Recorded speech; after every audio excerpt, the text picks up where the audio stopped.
Hi scientists, it's Ms. Wilkerson here. Welcome to Wilkerson's Wonders. I decided to start doing some Wonders recordings because I wonder about a lot of things. Now, being curious is a really good trait in a scientist, so hopefully you guys will wonder with me. Alright, so today what I'm wondering about is my plant, Ora. O-R-A. Ora is named after my great-grandmother, and she is a gift that Samantha V gave me at the end of last school year, and I just love her.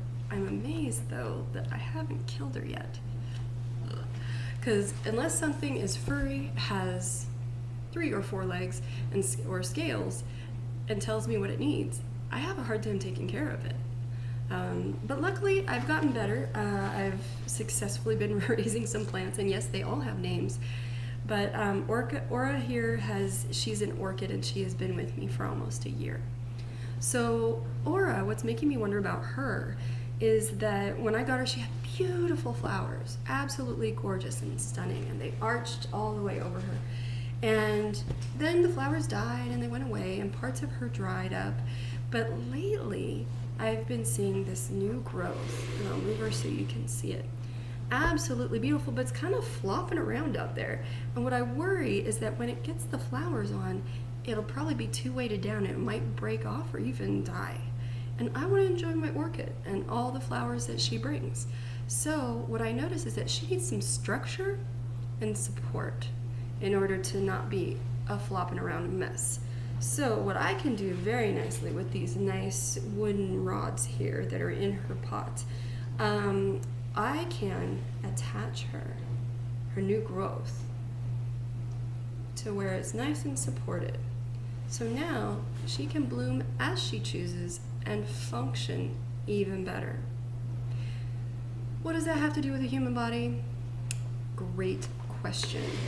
So we are going to learn about the skeletal system because Ora needed structure, and so do we. Without structure, we would be a big pile of human goo. It would not be attractive to anybody. So we have a structure within our body that plays a very important part in our living successfully, and that is the skeletal system. So the skeletal system is our bones. Our body is made up of 206 bones. We're born with more than that, but over time, as you guys grow and develop, the bones fuse together, and ultimately when you're full grown, you end up with 206 bones. Unless you're weird like me and I have an extra bone in my backbone, but 206 for most people. All right, so your bones do a few very important things. What do you think they might do? Speaking of thinking, feel your head. Okay, give it a nice squeeze. Feel it. It's not soft, it's not squishy, it's hard, right? Well, it has a really important job. This is our skull, also known as the cranium, and this protects our valuable, beautiful brain inside. Without that protection, our brain would be vulnerable, and without our brain, would we function? Nope. Now give yourself a nice hug. Feel this bony part right in the middle of your chest.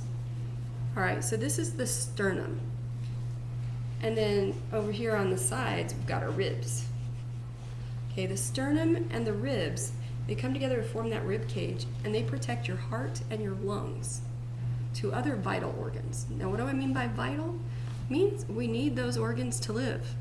Okay, we need the brain, the lungs, the heart. If something happens to any of the 3 or more, we're kind of out of luck. We won't be living too long. So without that, without the skeletal system, all of those organs would be vulnerable. So it protects us. And like we said, like with Ora, she needed structure, so do we. Our bones and our backbone, our cranium, everything forms the structure of our body. Okay, like I said, without it, we'd be a mess.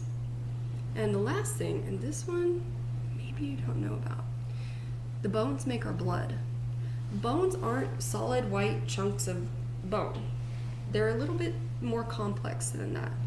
On the outside surface of your bone, you have a layer of blood vessels and nerve endings. Okay, the blood vessels, remember, they bring nutrients and take away the waste products. And so they're bringing nutrients to the bone that the bone needs to stay healthy. Just like any other organ, it needs things to grow and to work properly. All right, so underneath that layer, you have the typical white compact bone material. This is a compact layer, and that's what we typically think of a bone. But underneath that layer, inside, it's spongy. And inside that spongy layer, it's kind of liquidy. That liquid is where the magic happens. That liquid is your bone marrow. In the bone marrow is where the white and red blood cells and the platelets are formed to make our blood. So the bones have a tremendously important set of 3 jobs. Did you even know they did that much work? So protect your bones, guys. There's a lot of ways to keep your bones healthy. Eating a healthy diet with calcium in it. Calcium, you don't just get it from milk, although milk's a good source of it. Milk, cheese, any dairy. But you can also get that from greens like kale and spinach, and even broccoli has a little calcium in it. So your veggies are really good for your bones too. So that's it. I hope that you liked your first episode of Wilkerson's Wonders. I hope that you stay curious, and we'll see you next time.